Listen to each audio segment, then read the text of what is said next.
Olá, meus amigos, muito bom dia a todos vocês. Sejam muito bem-vindos a essa meditação hoje, nesta terça-feira da primeira semana, quarta-feira, perdão, da primeira semana da Quaresma.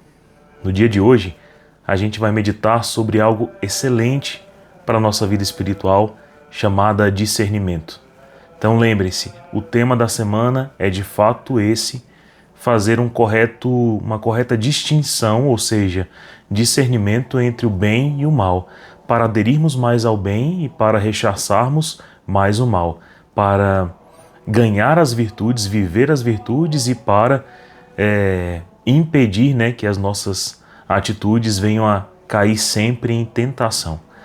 Então, para reforçar essa ideia ao nosso coração, esta vontade em nossa alma, hoje Jesus nos ajuda muito a entender que Ele está ali o tempo inteiro comunicando a sua vontade, o seu bem, o que é correto, né? Então, o homem não está desassistido, apesar de, pela sua própria natureza, termos uma inteligência, uma sabedoria completamente limitada, uma visão beatífica perdida, e o coração tornar-se confuso, e principalmente mais confuso ainda quando nós tentamos extrair das nossas paixões desenfreadas e desordenadas algum tipo de razão que lá não existe. Então o homem se vê perdido, confuso, triste, abatido, porque não sabe, realmente não sabe mesmo o que fazer de sua vida. E aí vem o Senhor nos auxiliar. Mas primeiro, em 3 instâncias hoje, a meditação vai nos ajudar nisso. Primeiro a gente vai revisitar a história de Jonas, lá no Antigo Testamento, para nos ajudar a entender sobre como esse discernimento sempre é assistido pela graça e podemos, em qualquer momento da vida, voltar, nos arrepender, nos converter, mudar o procedimento. Nós podemos, isso é uma liberdade excelente que Deus nos dá. No Evangelho, a gente vai entender que quando a gente decide, colocar em nós mesmos a métrica para tudo, a gente vai errar. A gente vai errar. E aí dói ao coração muitas vezes a gente perceber que se colocarmos na nossa métrica, as coisas vão dar errado, A gente vai errar, a gente vai ter uma tristeza profunda. Mas é um aviso. É um aviso. Muitas vezes a gente gosta da verdade quando ela nos indica, algo perfeito. Mas até ela nos confrontar, ela parece bonita aos ouvidos. Na hora que ela nos confronta, a gente a nega. Não sou eu quem diz isso, São santos da igreja como São Tomás. Portanto, meus irmãos, é isso. Deixar o nosso coração completamente guiado por nossas paixões é uma loucura, é um devaneio. Não tem razão ali, substância suficiente para ser local de confiança do homem. Não. E a gente vai parar para pensar e ver que o nosso dia a dia, nossas escolhas, o uso de nossos bens espirituais e materiais estão sempre procurando satisfazer a nossa concupiscência. O que nos é mais econômico, mais confortável, mais prazeroso, o que está em nosso apetite. Isso pode ser tudo, meus irmãos, menos verdadeiro, menos estável, menos salvífico. Então, permitamos que a nossa quaresma seja um momento de nos aprofundar na fé, sabe? Porque é muito comum saber que vários que começam a fazer os exercícios propostos pela quaresma não estavam em situação tão assim, por exemplo, de perda de fé, mas já tinham encontrado uma fé diferente daquela proposta por Cristo, que é uma fé morna, uma fé amorfa, estranha, quimérica, onde santidade está misturado com profano, onde as palavras já não têm o mesmo teor e o que se crê, sem a gente perceber, é tudo menos o Cristo. Então, essa quaresma pode surpreender o nosso coração quando Jesus apresenta ao nosso viver, na nossa vida mesmo prática, que muita coisa tem que mudar. E que bom que a verdade nos confronte, porque fora desta luta, desse confronto, a gente não vai perceber o quanto estamos errados. Então rezemos, pedindo a São José, nesse terceiro dia da novena em honra a São José, que Ele nos dê esse discernimento, né, para a vontade do Senhor.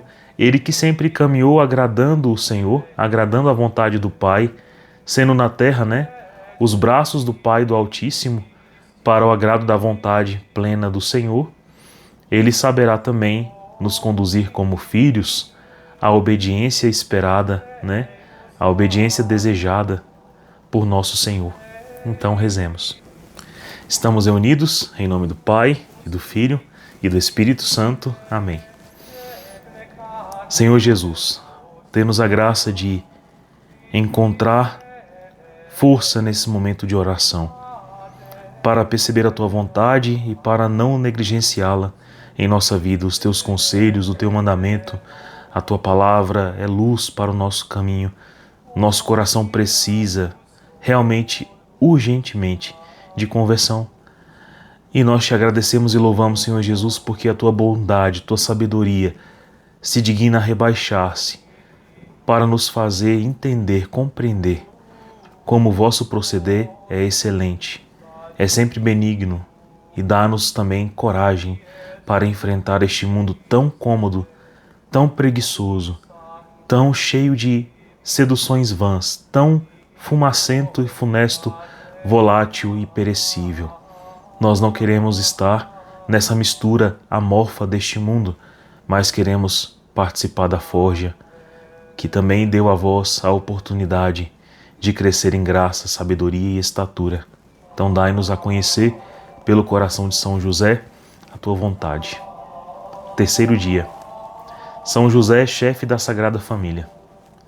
Glorioso São José, que gozaste durante tantos anos a presença e filiação e afeição filial de Jesus, a quem tivestes a dita de alimentar e vestir, juntamente com vossa Santíssima Esposa, eu vos suplico que me alcanceis o dom inefável de sempre viver em união com Deus, pela graça santificante. Obtende também para os pais cristãos a graça do fiel cumprimento de todos os graves deveres de educadores, e aos filhos o respeito e a obediência, segundo o exemplo do menino Jesus. Amém. Tudo a ver com o que hoje é a temática da nossa meditação. Obediência, cumprimento de deveres, ouvir a voz de Deus, ter desejo pela sabedoria, pela graça santificante. Ó São José, nos ajude, é o que precisamos. Rogai por nós, São José, chefe da Sagrada Família, para que sejamos dignos das promessas de Cristo. Oremos. Ó Deus, que por inefável providência vos dignastes escolher o bem-aventurado São José para esposo de vossa Mãe Santíssima, concedei-nos que aquele mesmo que na terra veneramos como protetor, mereçamos tê-lo no céu por nosso intercessor. Vós que viveis e reinais por todos os séculos dos séculos. Amém. Amém, assim seja. O evangelho de hoje, meus irmãos, está em Lucas 11, versículos de 29 a 32, e diz assim, ó: Naquele tempo, quando as multidões se reuniam em grande quantidade, Jesus começou a dizer: Esta geração é uma geração má. Ela busca um sinal, mas nenhum sinal lhe será dado, a não ser o sinal de Jonas. Com efeito, assim como Jonas foi um sinal para Nínive, assim também será o Filho do Homem para esta geração. No dia do julgamento, a rainha do sul se levantará juntamente com os homens desta geração e os condenará, porque ela veio de uma terra distante para ouvir a sabedoria de Salomão. E aqui está quem é maior que Salomão. E no dia do julgamento, os ninivitas se levantarão juntamente com esta geração e a condenarão, porque eles se converteram quando ouviram a pregação de Jonas. E aqui está quem é maior do que Jonas. Então, hoje a liturgia nos exige um pré-requisito, né, que é conhecer essas histórias do Antigo Testamento. Na primeira, a gente vê que a rainha de Sabá, que é pagã, não tinha tradição judaica, não vivia conforme a lei de Deus, durante um período, né, de extrema guerra ali, pela disputa entre os persas, os macedônicos, e onde os hebreus, os filhos de Deus, estavam um tanto dispersos também, o Senhor manifestava a Salomão que que vivia um reino próspero, né? Talvez a maior prosperidade material, espiritual, de vitória, de estabilidade dos judeus, do reino, né? Dos filhos de Deus. Talvez o maior nível, né? E Salomão tinha pedido a Deus sabedoria. Então ela, diante desse sucesso da vida espiritual, da lei, do julgamento, do governo, da governança de Salomão, descendente de Davi, ela foi ter com ele, para, com humildade, saber de sua sabedoria, partilhar de seu coração, de um coração iluminado pela fé dada por Deus, né? Salomão era o mais perfeito? Não. Era um homem que também tinha suas concupiscências e por isso poderia errar. Se ouvisse a Deus, sempre teria acertado em tudo. Mas ele achou mais o oco dessa vida, o tanto que ela é vã, o tanto que o sucesso no ter-se e poder é vão para a felicidade humana, mas ele também tinha um coração concupiscível. Então, meus irmãos, a obra em Salomão, para ela ser completa, ela tinha que ter essa sabedoria, sabe? De saber que no mundo tudo é muito perecível, tudo é muito vão, né? Porque veja, o reino está próspero, tudo está maravilhoso. Aí ele tem o máximo do saber, o máximo dos bens. Ele tinha muitas mulheres, muitos prazeres, conforme o seu entendimento do bem, né? Mas se não for para abandonar este mundo e viver em união a Deus, a uma sabedoria mais elevada e a rechaçar as concupiscências, tudo se torna vão. E ainda assim, a rainha do sul foi lá ter com ele. Então,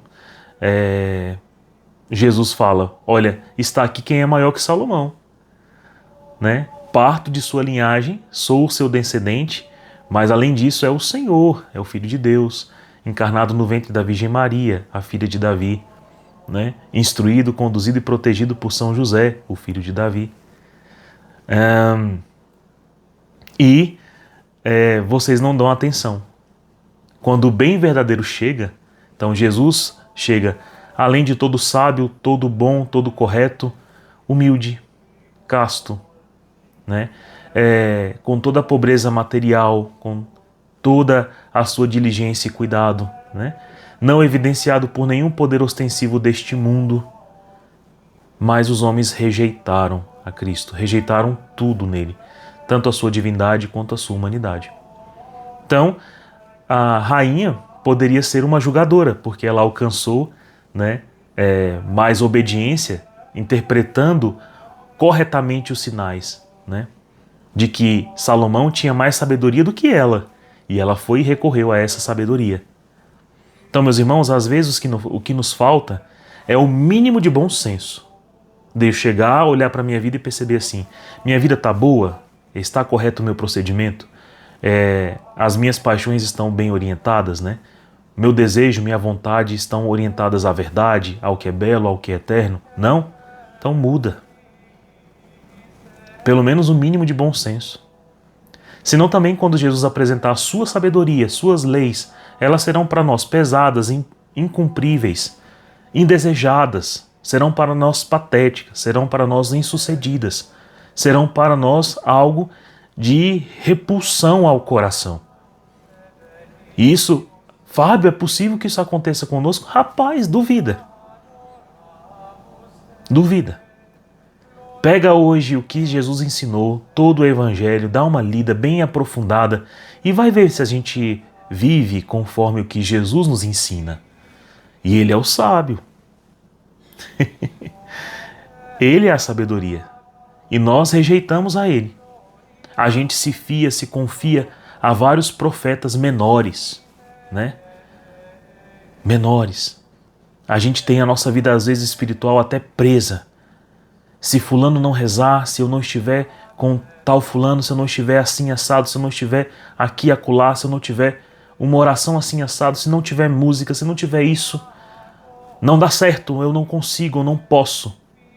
Se não tiver também absoluto silêncio, total concentração e parará, eu não consigo. Tem algo errado aí, né? Tem algo errado. Porque eu preciso encontrar o Cristo, Ele basta para a minha vida interior. Talvez o que eu esteja vivendo seja um apego aos acidentes, aos aspectos, né? Então, essa prisão aos acidentes e não ao essencial não está correta. Lembra-se que se as pessoas ficassem presas aos acidentes, elas veriam apenas Jesus e não a Deus. E se as pessoas ficarem presas aos acidentes, elas verão apenas pão e não a Eucaristia. Não o homem Jesus e a divindade de Jesus, não seu corpo, alma e divindade. Entendeu? Então, desde quando a fé te pede para você confiar no seu discernir, no seu proceder? Porque o nosso proceder pode errar e ele é concupiscente. Eu devo agir conforme o parecer de Jesus, de Cristo. E eu não posso estar preso, né, aonde pode existir algum tipo de erro. É por isso que a sã doutrina nunca mudou, é por isso que o coração do Senhor sempre se revelou integralmente à sua igreja, é por isso que ele é um depósito de fé imperecível, durável, estável, desde sempre. Sempre. O coração de Deus é realmente o mesmo desde sempre. Somos nós quem somos renovados. É Jesus quem renova todas as coisas.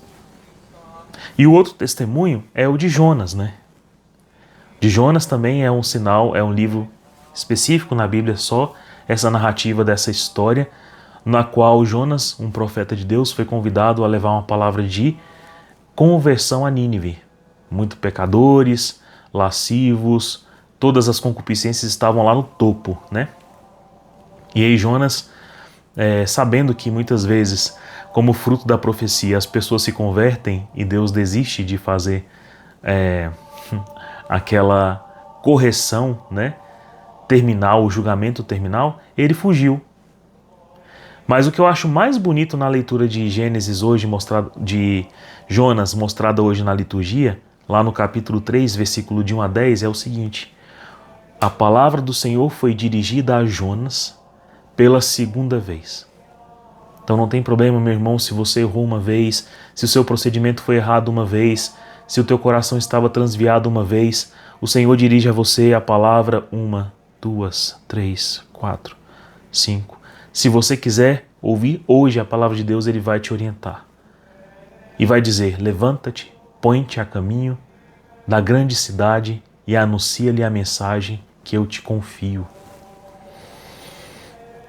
Daí ele poderia então ter dois discernimentos, Jonas, ou fazer a vontade de Deus ou não.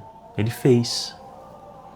E de fato aquela notícia dada por Deus gerou frutos no coração do homem, porque os cidadãos de Nínive poderiam desprezar a profecia e correr o risco de morrerem todos, ou poderiam se converter e terem a chance de experimentarem a graça no Senhor. Qual dos dois eles escolheram? Procederam corretamente, escolheram a graça do Senhor e buscaram a conversão. Então, jejuaram para arrefecer a concupiscência da carne, rezaram para vencer o orgulho, fizeram oferta e dons de oblação a Deus para vencerem a concupiscência dos olhos. E Deus gostou, Deus amou que o homem assim tenha feito, né? Então, vendo Deus as suas obras de conversão e os que ninivitas se afastaram do mau caminho, compadeceu-se e suspendeu o mal que tinha ameaçado fazer-lhes e não o fez. Então, lá estava Jesus e não Jonas. Jesus sim, perfeito, e sempre com correto procedimento. E que Jesus estava pedindo? Conversão. Eles ouviram? Não. Então caberá a Nínive também, que acreditaram numa pregação menor, numa autoridade menor, e ainda assim se converteram. E nós, meus irmãos, nós temos diante de nós Jesus. Esta geração é uma geração má, diz o Senhor. Ele olhou para aquela geração lá e também olharia para nós e perceberia: existe maldade aqui, porque existe algo imenso a ser feito e não se faz. Se cria uma distração. Por exemplo, as lives do Frei Gilson são excelentes. Por que cargas d'água alguém há de criticar o Frei na sua intenção de rezar por nosso país, pelas famílias, pelas vocações, preocupado com a santidade né, das suas ovelhas. Por que criticar um servo do Senhor assim? Para duas, para cumprir a bem-aventurança dos que são perseguidos e caluniados, amém? Mas também porque a geração é má, olha para o que é bom e chama de ruim, e olha para o que é mal e chama de bom. Meus irmãos, as nossas gerações já absorveram coisas terríveis no passado, abraçaram guerras e ainda abraçam, abraçaram matanças e ainda abraçam. Acreditam que o homem deseja a saciedade de bens materiais acima de espirituais e definem políticas, ditatoriais aqui no nosso continente mesmo, no nosso país, para suprimir o direito de expressão, o direito de rezar, o direito de crer em Deus, somos chamados de tanta coisa, como se a nossa sabedoria estivesse blindada. E não. O coração do homem que crê é que realmente vê e enxerga o bem verdadeiro das coisas, né? Porque quem vê é Deus. Quem enxerga a plena verdade é Deus.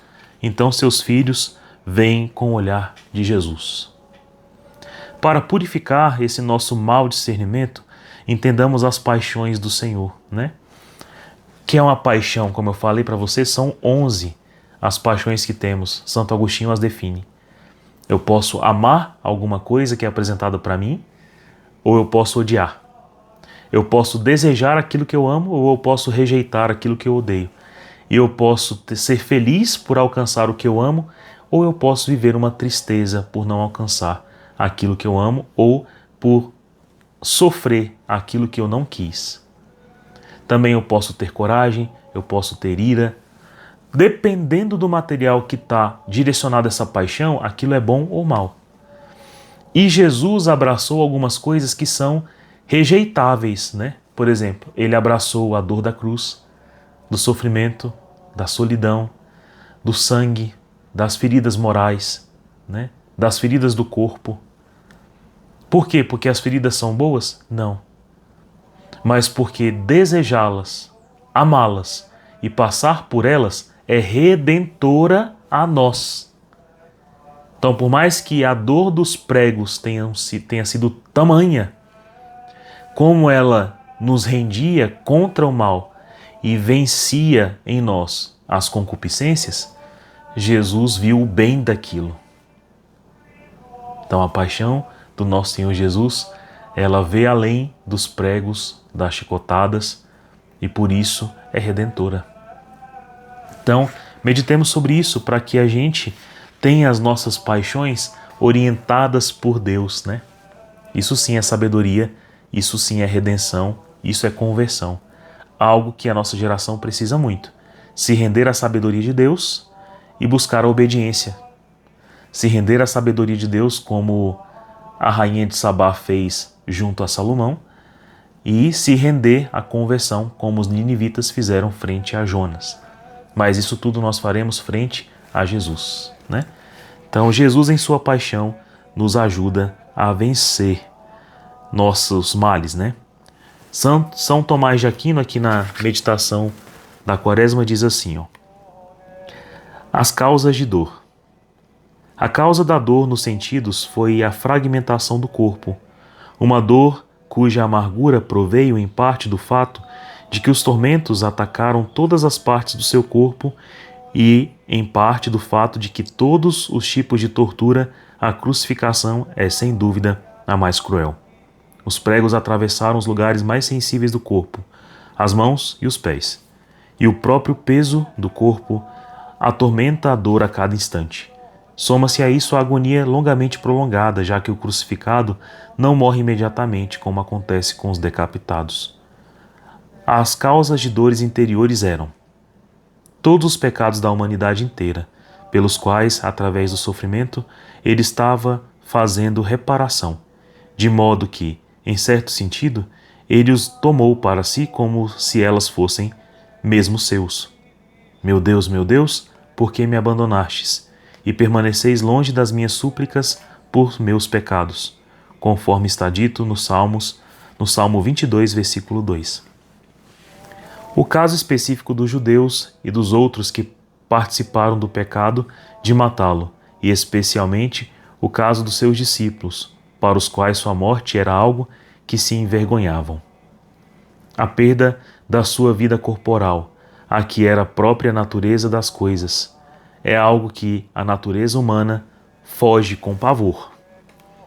Nós podemos considerar a grandeza da dor de acordo com a capacidade de sofrer, corporal e espiritualmente, daquele que sofreu. Em seu corpo ele havia sido formidavelmente composto, já que o mesmo foi formado pela operação miraculosa do Espírito Santo. Portanto, seu tato, sentido, pelo qual experimentamos a dor, era dos mais aguçados, um dos melhores. Também sua alma, por causa da sua faculdade interior, conhecia todas as causas de dor como as que experiencia. A grandeza do sofrimento de nosso Senhor pode ser considerada também no que diz respeito ao fato de que a sua dor e a sua tristeza não tiveram nenhum alívio. Ora, no caso de qualquer outro sofredor, a tristeza da alma e até mesmo as dores corporais são diminuídas através de um tipo de racionalização, por meio da qual é trazida nas faculdades superiores às inferiores, uma espécie de distração da dor. Mas quando nosso Senhor sofreu, isso não aconteceu, pois ele permitiu que cada uma das suas faculdades agisse no sentido de sofrer o máximo em sua capacidade específica. Podemos considerar a grandeza do sofrimento de Cristo em sua paixão, levando em conta o fato de que a sua paixão e a dor que ela acarretou foram aceitas deliberadamente pelo Cristo, com o objetivo de libertar o homem do pecado. E, portanto, ele se comprometeu a sofrer uma quantidade de dor proporcionalmente igual ao alcance que teria o fruto que nasceria da paixão. Por todas essas causas, se as considerarmos como um fato, ficará evidente que a dor sofrida por Cristo foi a maior dor jamais sofrida. Vejam como é doloroso ao nosso Senhor nos levar à perfeição da conversão. Mas o sinal dado por Cristo é esse daqui. É a sua cruz, é a sua paixão. Esse sinal deve nos colocar diante da realidade seguinte. Sendo este o Deus que eu amo por ter me resgatado, da morte e do pecado, por suas dores, é esperado que eu tenha muito empenho para valorizar tal amor e eu precise então reconhecer que o meu procedimento até então está errado. E por isso eu precisarei ser mais obediente à vontade de Deus, renunciar com mais vigor ao pecado, viver mais diligentemente os sacramentos, fazer mais o que Jesus deseja que eu faça e aderir a essa verdade. Eu não sou sábio. Quem vai me indicar o que fazer é Jesus. E eu não sou bom. Eu preciso me converter para que a bondade na minha vida seja de Cristo. Enquanto eu não tiver decidido essas duas coisas, meus irmãos, nada feito. Por isso, meus irmãos, talvez a fé que tenhamos vivido até aqui precise mudar. E é isso que eu proponho principalmente a mim e a você que nos dizemos católicos. Será que somos mesmo? Ou Jesus diria a respeito de nossa geração que ela é má, porque é desobediente, é incrédula, é fraca no caráter, na vontade, no empenho, na sabedoria, na obediência, na conversão, no jejum, na oração, na castidade e em tudo mais.